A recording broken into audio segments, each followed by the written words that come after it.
मालिक को कॉल जाएगी, एंकर को बिठा दो, एंकर को उठा दो। एस्टैब्लिशमेंट जो हमेशा से पॉलिटिकल रोल प्ले करती आई, जो समझते थे कि मुल्क का सबसे बेहतरीन और अच्छा वो सोच सकते हैं, मगर आपने कभी सियासत को मजबूत ही नहीं होने दिया। सियासतदान तराशे नहीं जा सकते, तख्लीक नहीं किए जा सकते, बनाए नहीं जा सकते, अवाम से निकलते हैं। प्रोजेक्ट्स नहीं बन सकते कभी भी। पिछली दिहाई चली गई, खत्म हुई, काफी सारे प्रोजेक्ट्स को बंद कर दिया गया। जो प्रोजेक्ट लॉन्च किया जाता है, आबियारी की जाती, कहने को बहुत बुरा लगता है, 15 साल से मौजूद था वो प्रोजेक्ट। कितना बड़ा धरना स्टेज किया जाता है रेड जोन के अंदर 126 दिन के लिए। कौन देता है फंड? कौन देता है ऐसे रिसोर्सेज? क्या बलोचिस्तान से, क्या खैबर पख्तूनख्वा से कोई आज जाकर बैठकर ऐसा धरना दे सकता है? क्या उस वक्त भी दे सकता था?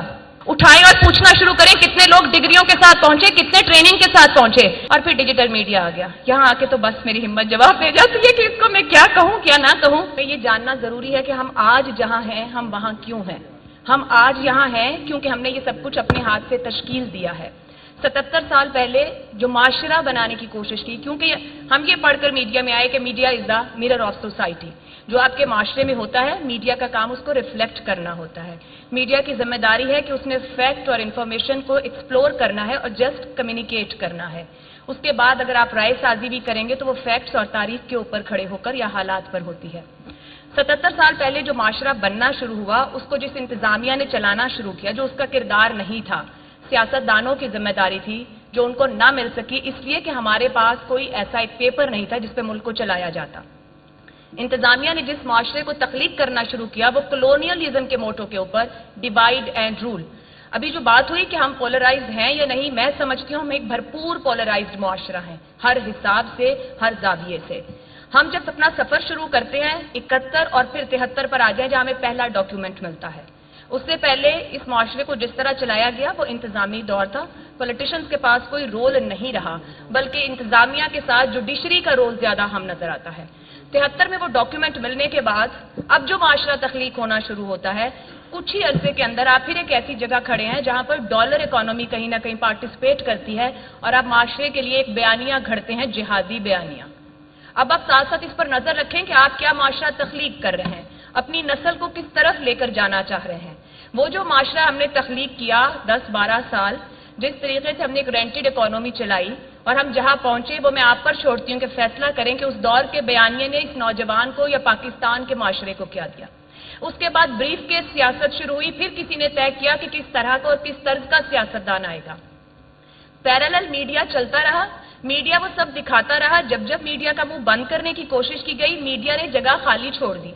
सिर्फ प्रिंट मीडिया मौजूद था, 2-3 बड़े नाम मौजूद थे, लेकिन वो जगह खाली छोड़ते थे। सच अगर कहने से बंद किया जाता था तो मुंह, जगह खाली छोड़ दी जाती थी, झूठ नहीं रखा जाता था। मौजूद था मीडिया, सच बता रहा था, क्योंकि उस मीडिया की बुनियाद रखी गई थी। सियासतदान भी खड़े होते थे, उनकी भी बुनियाद रखी गई थी, कहीं ना कहीं थी। मगर यहां जो क्रिएट का प्रोसेस शुरू होता है इस मुल्क के अंदर, उसने मुल्क की हर फाउंडेशन की जड़ काटनी शुरू कर दी। 90 की दिहाई बताती है कि किस तरह से सियासतदानों को मेक एंड ब्रेक किया जाता रहा। आखिरकार मुशर्रफ का रूल आ जाता है। अगर हम तेजी से आगे की तरफ आए, मुशर्रफ के रूल में एनलाइटेंड मॉडरेशन के नाम पर मुआशरे को जो दिया गया, जब वो कंक्लूड हुआ तो हमने लाल मस्जिद देखी, हमने सवात ऑपरेशन देखा। दुनिया उससे पहले जज कर गई कि हम दुनिया के साथ क्या कर रहे हैं। डॉलर लेने के बाद हमने क्या मुआशरा तख्लीक किया, आप फैसला करें, क्योंकि मीडिया ने रिफ्लेक्ट करना है जो मुआशरा था। हम पोलराइज्ड होते गए। हमने सफर शुरू किया तो हमारी खूबसूरती ये थी कि हम एक डाइवर्स मुआशरा थे। हर जबान के लोग मौजूद थे, हर सकाफत के लोग मौजूद थे, मजहबी तौर पर डाइवर्सिटी मौजूद थी। लोग तनकीद नहीं करते थे, बर्दाश्त करते थे, हारमनी थी, हम आहंगी थी, हम एक दूसरे के साथ चलते थे। मेरा बचपन तो ऐसा ही गुजरा है। अब हम जब उसके बाद आगे देखें, जब ये रियलाइज हो गया इस मुल्क के सियासतदानों को कि हमें जो माशरा तरतीब देना है, माशरे को अलग नहीं किया जा सकता कहीं भी। हम किसी भी प्रोफेशन में जाएंगे वो हमारे माशरे को रिप्रेजेंट करेगा। इसी तरह जहां मीडिया आज खड़ा है वो इस माशरे को रिप्रेजेंट करता है। मुशर्रफ दौर के बाद जब सीओडी होता है तो सियासतदानों को एहसास हो जाता है कि जो हो रहा था वो गलत हो रहा था, हमारा हक क्या है, हमें सफर कैसे शुरू करना है। अल्लाह अल्लाह करके सीओडी तो हो गया, एक और डॉक्यूमेंट मिल गया 73 के बाद। 73 तब तक एक कागज का टुकड़ा बन चुका था। अब जब हम आगे बढ़ते हैं सीओडी के बाद, सियासतदानों की जिम्मेदारी थी डिलीवर करना। 18वीं तरमीम भी कर ली, नारे भी समेट लिए, सब कुछ हो गया, डिलीवर नहीं किया सियासतदानों। उन्होंने एक दूसरे की टांगे फिर से खींचनी शुरू कर दी اور ادھر وہ اسٹیبلشمنٹ جو ہمیشہ سے پولیٹیکل رول پلے کرتی آئی, جو سمجھتے تھے کہ ملک کا سب سے بہترین اور اچھا وہ سوچ سکتے ہیں, وہ یقیناً محافظ ہیں اس ملک کے. ان کا کام سرحدوں پر تھا, ملک کی سیاست میں کبھی بھی نہیں تھا. ان کی کبھی سیاست کی ٹریننگ ہی نہیں ہوئی. سیاست عوام سے کنیکٹ کرنے کا کام ہے, عوام کو ڈیلیور کرنے کا کام ہے, مگر آپ نے کبھی سیاست کو مضبوط ہی نہیں ہونے دیا. سیاستدان تراشے نہیں جا سکتے, تخلیق نہیں کیے جا سکتے, بنائے نہیں جا سکتے, عوام سے نکلتے ہیں. پروجیکٹ نہیں بن سکتے کبھی بھی. پچھلی دہائی چلی گئی, ختم ہوئی, کافی سارے پروجیکٹس کو بند کر دیا گیا. اگلی دہائی جب آگے بڑھتی ہے, سیاستدانوں کو تھوڑا احساس بھی ہوتا ہے, لیکن پولیٹیکل رول تو موجود تھا اور ہمیشہ سے رہا, اور سیاستدانوں کی کمزوریاں بھی رہیں, اسکیلیٹنز بھی ان کبرز رہتے ہیں ہمیشہ. مجبور ہیں بیچارے سیاستدان, کیا کریں کہ کبھی اپنے پاؤں پہ کھڑے ہی نہیں ہو پاتے. 2011 سے آنورڈ جو معاملہ شروع ہوتا ہے, جو پروجیکٹ لانچ کیا جاتا ہے, آبیاری کی جاتی, کہنے کو بہت برا لگتا ہے. 15 سال سے موجود تھا وہ پروجیکٹ. پرنٹ میڈیا سے آپ الیکٹرانک تک کا سفر کرتے ہیں, کچھ نہ کچھ بنیادیں آئی میڈیا کی آگے. الیکٹرانک میڈیا کا جو میرا بھی آغاز تھا, ایڈیٹوریل موجود تھا, ابھی ایڈیٹوریل کی اسٹرینتھ کا بھی ذکر ہو رہا تھا.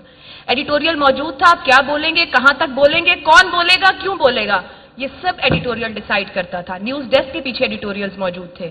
کتنی دیر کی خبر ہوگی, کب خاموش ہو جانا ہے, یہ ضروری تھا. سچ کیجویلٹی بنتا گیا جب یہاں بیانیوں کی جنگ شروع کر دی گئی. جب ہم 2011, 12, 13 آگے جاتے ہیں, اس کے بعد جو میڈیا کے ساتھ کیا گیا, ایک تو 2010 پہ پیرالل کمرشلزم آیا, ریٹنگ آئی, اس پر بھی کسی حد تک کنٹرول موجود تھا. لیکن ایک تجربہ ایسا ہوا جو جوڈیشل موومنٹ کا تھا ہمارے ملک میں, جہاں اندازہ ہو گیا کہ کمیونیکیشن کتنی بڑی طاقت ہے, لفظ کیا اہمیت رکھتے ہیں. مگر ہمارے ذہن 47 سے لے کر 2007 تک تعمیری تھے ہی نہیں, تقریبی تھے. تقسیم کرنا جانتے ہیں, پولرائز کرنا جانتے ہیں, ڈیوائڈ اینڈ رول کرنا جانتے ہیں. کبھی یہاں ڈیوائڈ ڈالو, کبھی وہاں ڈالو, کبھی مذہب کے نام پر, کبھی سیاست کے نام پر. تو معاشرے کو تقسیم کرنے کا عمل ہی آگے بڑھتا رہا ہے. 12, 13 میں حکومت بنتی ہے. 14 میں کتنا بڑا دھرنا سٹیج کیا جاتا ہے ریڈ زون کے اندر 126 دن کے لیے. کون دیتا ہے فنڈ, کون دیتا ہے ایسے ریسورسز؟ کیا بلوچستان سے, کیا خیبر پختونخوا سے کوئی آج جا کر بیٹھ کر ایسا دھرنا دے سکتا ہے؟ کیا اس وقت بھی دے سکتا تھا؟ کیوں نہیں آپ لوگوں کے ذہن میں ایسے سوال آتے؟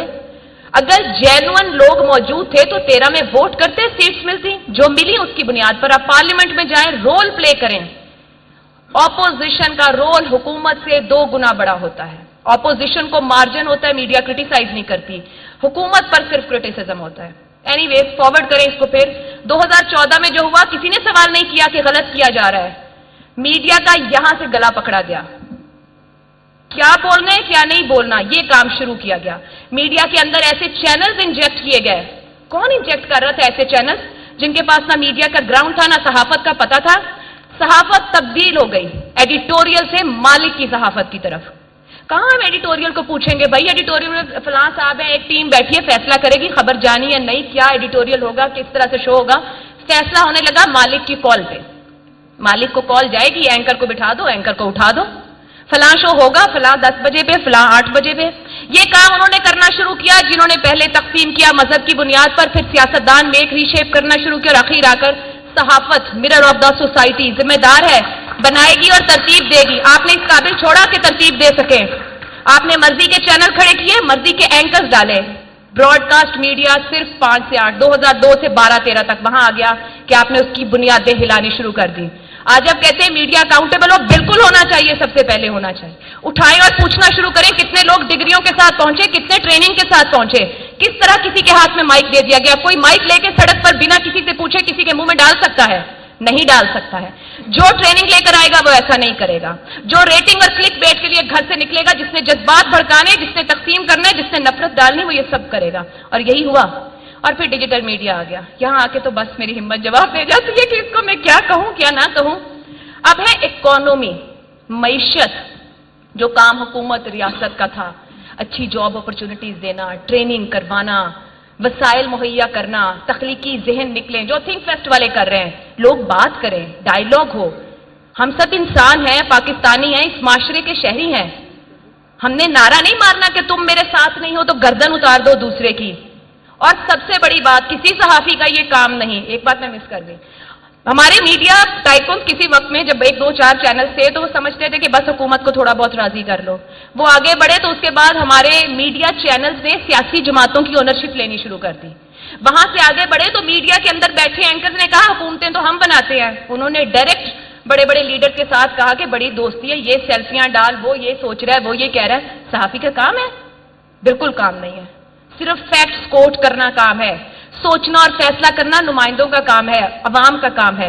वो तो तब करेंगे जब आपने उनको ये सब सिखाया होगा, जिस मुआशरे को सिखाया ही नहीं। और अभी की जितनी मैंने गुफ्तगू की, आप यहां आकर इसको कंक्लूड